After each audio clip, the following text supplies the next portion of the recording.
Tibalah giliran saatnya saya menyampaikan materi yang nanti akan saya sampaikan. Perjalanan jauh. Jadi sebelum saya menyampaikan saja materi, supaya saya jangan nervous gitu ya, walaupun saya sudah terbiasa berbicara di depan orang banyak, jujur dari lubuk hati yang paling dalam, saya terbuka. Saya membayangkan ketika saya nervous saja, saya aja nervous, apalagi Igam, apalagi Dewi gitu kan. Jadi kita ada yel-yel, saya sampaikan semangat pagi, maka kawan-kawan jawab dengan pagi 3 kali, tangannya dikepa di atas dengan suara yang keras. Semangat pagi!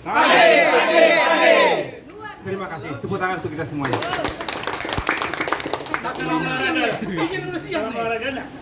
Baik, izinkan saya untuk menyajikan materi. Terima kasih kepada Pak Dr. Damran PD. Untuk materi saya ini tidak kalah dari materi kawan-kawan.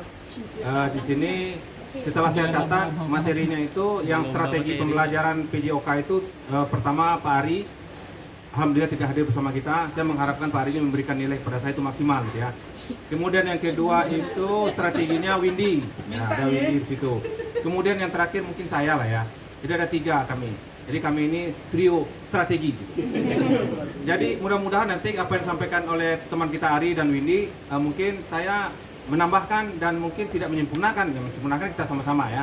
Baik, kita mulai saja.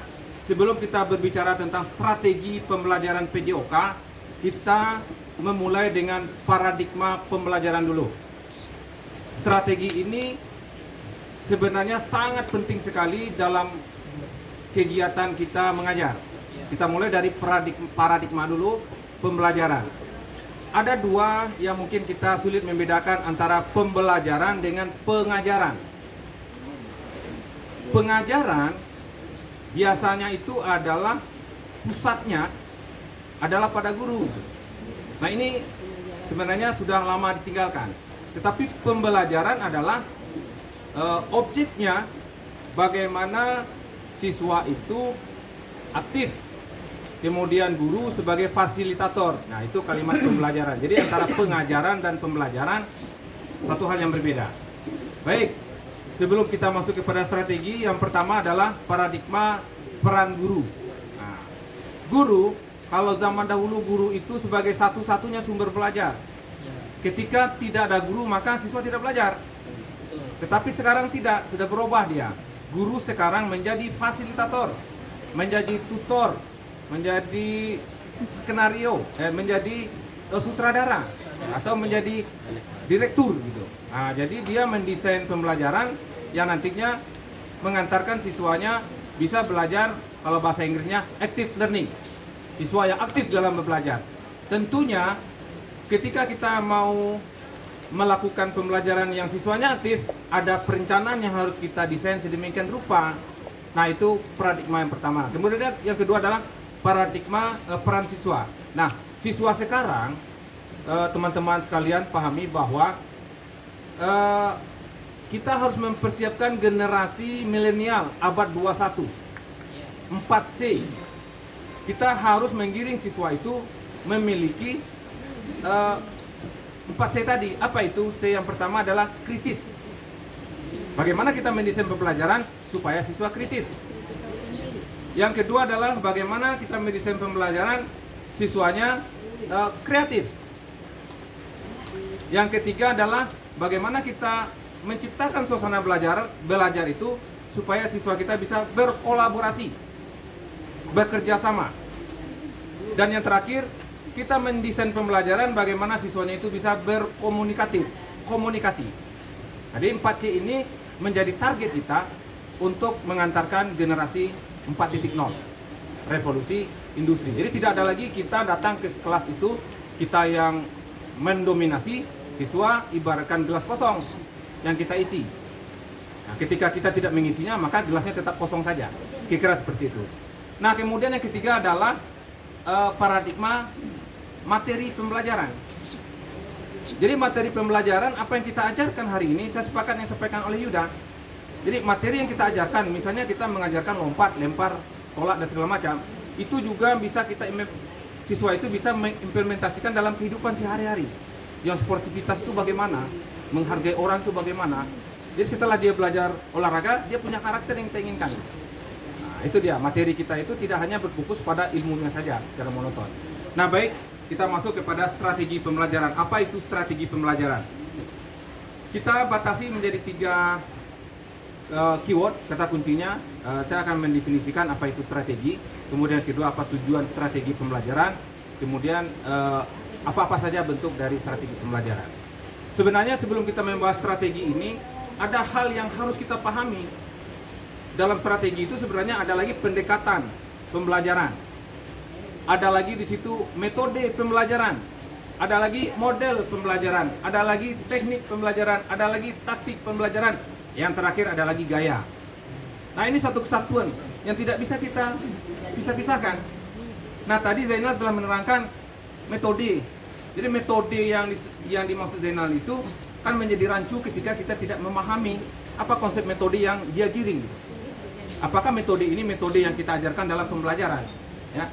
Nah ketika kita melaksanakan proses pembelajaran, kita harus merencanakan pembelajaran itu sehingga tidak melenceng dari perencanaan yang sudah kita buat. Berdasarkan observasi saya dari tahun 2014 sampai dengan 2020 sekarang ini, hampir 80% guru olahraga itu tidak memiliki RPP yang dia buat sendiri. Tepuk tangan untuk kita semua. 20%-nya ada di sini. Nah, inilah orang-orang yang sudah mendesain RPP sedemikian rupa ketika dia masuk kelas. Jadi tidak melenceng dia. Mendirikan bangunan itu desainlah bangunannya dulu, kamarnya di mana, WC-nya di mana, pintunya di mana, jendela di mana. Bahannya apa yang kita gunakan. Nah, strategi berbicara tentang itu. Oke, sebelum strategi kita masuk ke pendekatan dulu, karena dia pendekatan dulu yang levelnya paling tinggi. Ketika kita grafikkan, maka yang paling besar itu adalah model pembelajaran. Di bawahnya itu adalah pendekatan. Di bawahnya lagi, disitulah strategi pembelajaran. Di bawahnya lagi, metode pembelajaran. Unit terkecilnya adalah teknik pembelajaran. Yang paling kecil lagi, taktik pembelajaran. Yang paling kecil lagi, gaya, style guru. Kita bicara tentang pendekatan. Pendekatan itu adalah sudut pandang kita. Sudut pandang apa? Sudut pandang ketika kita ingin melakukan pembelajaran. Nah, ada dua hal aja di sini. Tidak usah repot-repot kita. Sudut pandangnya adalah kita ini berpusat pada siapa sekarang? Apakah guru yang sebagai sumber belajarnya atau siswa? Atau kita melibatkan siswa? Jadi ada dua. Berpusat pada siswa atau berpusat pada guru. Yang berpusat pada siswa udah lama ditinggalkan orang, nggak ada lagi. Sekarang kita berpusat pada siswa. Ketika kita berpusat pada siswa, maka kita memilih strategi, metode, teknik yang semuanya harus relevan berpusat pada siswa. Contohnya apa? Kalau dia berpusat pada siswa, maka kita akan memilih strategi yang bersifat pada siswa. Metodenya juga bersifat pada siswa. Contoh misalnya kita mengambil metodenya inquiry, discovery learning. Langkah-langkahnya itu semuanya berpusat pada siswa. Artinya siswa yang menemukan sendiri materi pembelajaran yang kita inginkan sesuai dengan tujuan pembelajaran. Tentu ada langkah-langkahnya yang kita pandu sedemikian rupa. Baik, yang kedua adalah strategi pembelajaran. Strategi pembelajaran ini dari bahasa Latin itu strategia, artinya adalah seni merancang. Seni merancang sesuatu untuk mendapatkan tujuan tertentu. Biasanya strategi ini digunakan oleh militer. Bagaimana militer itu bisa berperang, dia ngatur strategi. Sama, sekarang ini strategi yang dipakai oleh militer juga dipakai oleh guru, tenaga pendidik kita ini. Supaya kita bisa mencapai tujuan pendidikan, tujuan pembelajaran kita, maka kita aturlah strategi. Jadi strategi itu adalah segala usaha yang kita rencanakan, rangkaian kegiatan yang kita buat sedemikian rupa untuk mencapai tujuan pembelajaran. Berbicara mengenai strategi, artinya kita harus memahami perencanaan. Artinya strategi adalah perencanaan. Perencanaan yang bagaimana? Makanya kemarin saya sering menyampaikan setiap kawan-kawan berhubungan dengan RPP, yaitu salah satunya perencanaan. Nah ini yang terlupakan oleh kita terkadang hal-hal seperti ini lupa oleh kita ketika kita mau mengajar lusanya, itu kita tidak merencanakan. Bahkan merencanakan pun asal-asalan. Ada lagi yang lucunya, insiden sifatnya. Tadi Resan berkomunikasi dengan saya, Pak, ketika kita mau menilai itu, apakah kita menilainya ada lampiran? Wajib ada lampiran. Ketika kita menilai proses yang ditanyakan oleh Afrido kemarin, itu harus ada lampiran, ada kriteria yang mau kita nilai. Ada kriteria yang kita nilai. Kalau kita menilai proses, maka selama proses pembelajaran kita sudah menilai siswa itu. Apa acuannya? Ya kita buat kriterianya. Apa kriterianya? Ya kita tentukan. Misalnya kalau kita melihat passing bawah, tentu kita lihat, kalau kita melihat tekniknya, ya kita lihat tekniknya. Bagaimana penilaian itu kita bisa lakukan? Ya selama pembelajaran itu ada kesulitan kita mengidentifikasi siswa kan. Nah kalau saya untuk memudahkan penilaian cukup Zainal nomor absennya 1, kasih nomor punggungnya 1. Itu siapa yang buat kita? Kreativitas guru. Kita carilah ada yang nomor punggung apa namanya, entah itu kain yang kita jahit seperti orang lomba lari itu, bisa juga seperti itu. Ini loh. Sebentar. Nanti saya lupa. Nah, jadi strategi pembelajaran, pendekatan tadi adalah sudut pandang kita ya. Ada 2, yaitu berpusat pada guru atau berpusat pada siswa. Selanjutnya adalah strategi. Nah, strategi itu adalah upaya kita bagaimana kita menyusun suatu perencanaan untuk mencapai tujuan tertentu. Nah, dalam strategi ini apa yang kita rencanakan itu sudah betul-betul nanti kita melibatkan yang namanya metode. Nah, jadi metode apa itu? Metode itu implementasi untuk melaksanakan strategi. Jadi metode itu adalah implementasinya. Nah, kemudian ada teknik. Nah, teknik ini adalah sintaknya, urutannya, langkah-langkahnya itu ada di teknik, langkah-langkahnya. Nah, kemudian yang terakhir adalah taktik. Taktik ada siasat.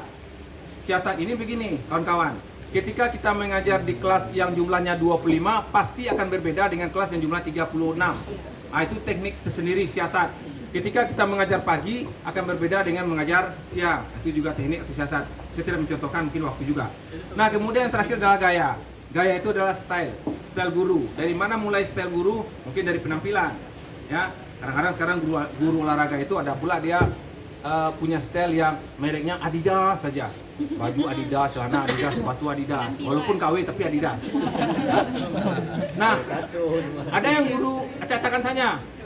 Di atas Nike, bawah Adidas, bawah Diadora, bisa juga. Ya. Nah, kemudian cara berkomunikasi, berinteraksi, bagaimana dia menyampaikan public speaking, kata Sidam kan. Gaya dia menyampaikan, berkomunikasi, intonasinya tinggi kah? Kayak Zainal kan, kayak logatnya kan kayak Medan kan. Baiklah kawan-kawan semua, atau teman-teman berkumpul semua, seperti itu ya. Jadi itu adalah style kita, itu gaya. Perlu. Ya, perlu. Nah, sekarang kita masuk kepada substansi yang kedua adalah tujuan dari membuat strategi pembelajaran. Kalau kita berbicara tentang belum nanti bentar. Sabar. Yang kedua adalah apa tujuan kita membuat strategi pembelajaran? Tujuan yang pertama, panduan kita sebagai guru dalam mengajar. Panduan kita mengajar. Yang kedua adalah bagaimana kita bisa melibatkan siswa secara aktif dalam pembelajaran itu. Yang ketiga, koreksi. Jadi RPP yang kita buat itu ya, itu harus kita koreksi. Ada kekurangannya, kita buat catatannya. Ya, oke. Cukup 3 saja lah. Ya. Nah, yang ketiga adalah apa-apa saja bentuk dari strategi pembelajaran. Jadi strategi pembelajaran ini, saya hanya mencontohkan mungkin hanya 2 saja.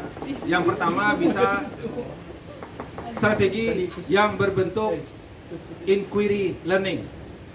Ya, tentu ada langkah-langkahnya. Ya, kita tidak bicara tentang langkah-langkah di sini ya. Nah, strategi kooperatif misalnya. Nah, itu bentuk-bentuk strategi. Baik, nampaknya sudah ada yang mau menanggapi lah ya. Oke, kita buka sesi menanggapi dulu. Yuda, karena Yuda nampaknya berkeringat menahan ingin bertanya. Silakan Yuda. Oke, ini terkait bagaimana penerapan strategi yang tadi. Jadi yang perlu kita bahas dan diskusikan mengapa ini bisa terjadi. Ya. Di lapangan kita sudah merencanakan semua, ya, termasuk bagaimana merancang RPP tadi, Pak. Ya, tetapi mayoritas yang terjadi di lapangan, apa yang diberikan itu tidak sesuai dengan yang ada di RPP, Pak. Ya, itu yang terjadi sekarang. Ya, itu yang terjadi. Kenapa? Karena guru di sini bagaimana merancang strategi itu tidak, kalau menurut pemahaman saya, tidak memahami bagaimana kondisi saat itu. Ya, jadi dianggap semua tuh sama. Ya, apa yang ada di RPP harus itu. Ya, apa yang ada di dalam perencanaan itu harus itu dipaksakan, walaupun tujuannya tidak tercapai. Kan gitu. Nah, ini makanya perlu cara dan pemahaman apa yang harus kita lakukan kalau terjadi seperti itu. Kan gitu. Walaupun kita sudah mengevaluasi, hanya dilakukan itulah masuk dalam bagian dari strategi itu sendiri. Itu Pak pemain. Oke, begini. Ketika kita berbicara tentang perencanaan, maka yang kita harus persiapkan adalah langkah-langkah sebelum pembicaraan. Dia begini, ada komponen perencanaan, ada komponen strategi pembelajaran yang harus kita persiapkan sebelum kita membuat satu perencanaan. Pertama adalah yang perlu kita pahami adalah kita harus paham dulu kompetensi dasar yang ada dalam panduan kurikulum. KD ini kan dia termuat dalam Permendikbud nomor 23. Yang membuat kan bukan Pak Zainal. Yang membuat bukan Pak Yuda. Yang membuat itu adalah pemerintah. Dan KD itu tidak bisa dirubah-rubah dia. Karena itu sudah tuntutan kurikulum nasional. Sekarang berapa orang yang paham kita KD-nya ngambil sumber dari mana? Tapi yang jadi masalah Pak Madian, pada hasil proses akhir pemerintah yang membuat seperti itu. Ya ini begini, Kita berbicara, maksudnya ini masalah akhirnya dinilai alih. Ya. Kita berpatok kepada Permendikbud itu, ya kan, dan mengeluarkan KD yang sudah ditentukan. Tetapi pada saat akhirnya nilai olahraga itu menjadikan kelompok yang keberapa, Pak? Ya, benar. Sehingga apa yang terjadi? Guru-guru wajar ya membuat RPP copy paste. Ya begini Gitu sebenarnya. loh. Jadi Ya. begini. Ada ketidakpahaman kita dalam membuat RPP. Membuat RPP itu pertama yang kita pahami adalah kita harus paham KD. Ya, kemudian bahan dan sarana yang kita gunakan, media ajarnya kita harus tahu. Ya kan? Apa kita mau ngajar besok nih bola voli. Kita harus survei dulu, kita punya bola voli berapa, kita punya lapangan ada di mana, kita punya net berapa gitu. Perlu modifikasi kah? Itu sudah kita pikirkan sebelumnya. Itu. Makanya ada guru kreatif itu tadi ya, salah satunya. Persiapan itu harus kita siapkan. Nah, kemudian yang kedua adalah identifikasi siswa kita. Kapan kita mengidentifikasi siswa kita? Kemampuan siswa itu kan berbeda-beda. Itu kita sudah punya konsep. Ketika kita sudah melihat kemampuan awal siswa kita ngajar bola voli nih, yang dibilang Pak Zainal, hasilnya di kelas 10 IPS itu kebanyakan mereka tidak memahami teknik dasar. Tidak bisa menguasai teknik dasar. Sudah teridentifikasi dia, maka kita akan memilih metode yang cocok untuk mereka. Nah, ini ada kaitan dengan mengorganisasikan latihan atau mengorganisasikan bentuk-bentuk pembelajaran nanti. Langkah-langkah ini harus kita pahami, harus kita sesuaikan. Nah, oleh sebab itu, Pak Yuda, ketika kita ingin membuat RPP, sesuaikanlah dengan kondisi sekolah kita. Sesuaikan dengan kondisi sekolah. Nah, kita buatlah secara sistematis urutannya runut. Dalam tadi penyampaian saya ada namanya langkah-langkah SINTA, ada langkah-langkah. RPP itu kan hanya 3 saja. Kegiatan pendahuluan, kegiatan inti, kegiatan penutup. Di kegiatan inti ini yang paling penting, apa yang akan dikerjakan oleh guru. Ketika kita melibatkan siswa, maka kita gunakan media. Kalau kita menggunakan media, buat media di situ. Nah, salah satu contoh ya, ketika kita mengajarkan misalnya pencak silat, teknik dasarnya tendangan dan tangkisan. Nah, Pak Yuda, kalau ingin mengkreatifkan siswa, misalnya kita menggunakan saintifik pendekatannya. Nah, itu sudah kita buat langkah-langkahnya di situ. Langkah pertama misalnya mengamati, kita sediakan videonya. Apakah sudah dibuat? Buat. Kalau tidak ada, buat dulu. Kalau tidak ada, cari di Google pencarian, di search di situ. Nah, kita tampilkan, kita buat. Apa yang kerjakan guru, jelas di situ. Apa yang dikerjakan siswa, jelas itu. Jadi runut dia. Kegiatan pembelajaran kita lunut. Nah, di sampingnya itu ada waktu. Ada waktu. Nah, itu yang jadi panduan kita. Ini yang terkadang oleh teman-teman dilupakan. Nah, itu yang maksud Pak Yuda tadi. Ada dibuat nanti berbeda dengan di lapangan karena tidak konsistensi saja. Kalau kita yang membuatnya, insya Allah mudah-mudahan itu akan sesuai dengan penerapan. Tetap yang paling penting adalah kita harus pahami dulu konsep strategi itu. Strategi itu adalah perencanaan segala sesuatu sumber daya yang ada di situ. Kita desain, kita manfaatkan sedemikian rupa kita rancang sedemikian rupa untuk mencapai tujuan pembelajaran. Oke, tepuk tangan, Kak. Wah, dia habiskan sama dia Pak, kami yang tunjuk tangan berkali-kali Pak. Mantap ya. Baik, kawan-kawan semua, karena ini waktu juga sudah azan dan Berantem. saya Ini biasanya di luar kayak gini Pak. mohon maaf, sebenarnya banyak hal yang ingin saya sampaikan, panjang lebar yang ingin saya sampaikan. Saya akhiri saja dengan wabillahi taufiq. Assalamualaikum warahmatullahi wabarakatuh. Waalaikumsalam.